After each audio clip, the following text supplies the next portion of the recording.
Welcome to Lived Called Today. I'm Jim Singleton from Leighton Ford Ministries. Do you ever have a sense that you wish somebody would help you discern what you're called to do? Do you ever need somebody from the outside? Well, our text from 1 Samuel 16 is about the call of David, but it doesn't start with David. It starts with Samuel. Samuel's a prophet. Samuel has been working with Saul, who is the king, and God has decided that Saul no longer can be king.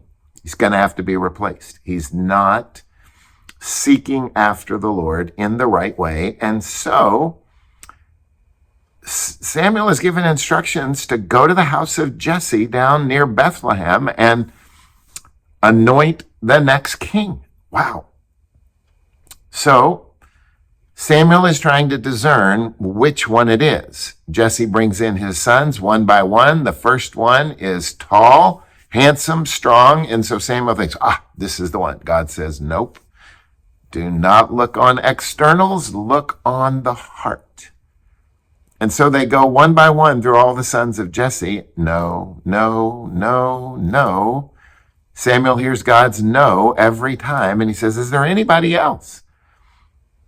And Jesse says, well, I've got one young son out in the field keeping watch over the sheep. He is a shepherd. And so Samuel says, bring him in.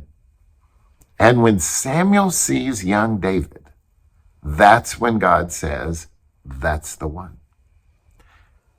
Many times our callings in life will be very internal. We will feel like God is calling us to live a certain way, to do something, to take a different position, to find a certain person that God is calling us to marry, and we get to hear it. That's what you would call an internal sense of call.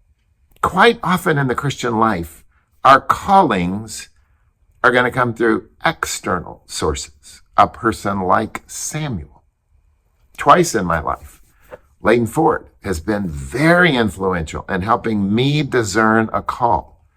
One was to leave pastoral ministry to go into teaching and preparing a group of pastors. Enormous conversation with Leighton related to that. Who is the person externally, or who are the persons externally who help you hear the call?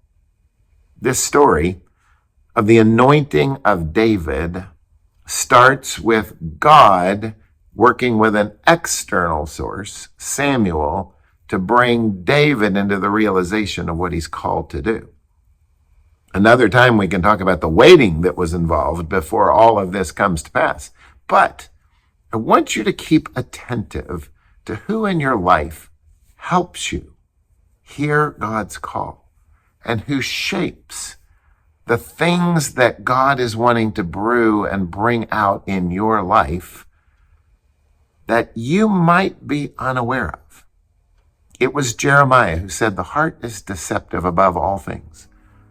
Who can trust it?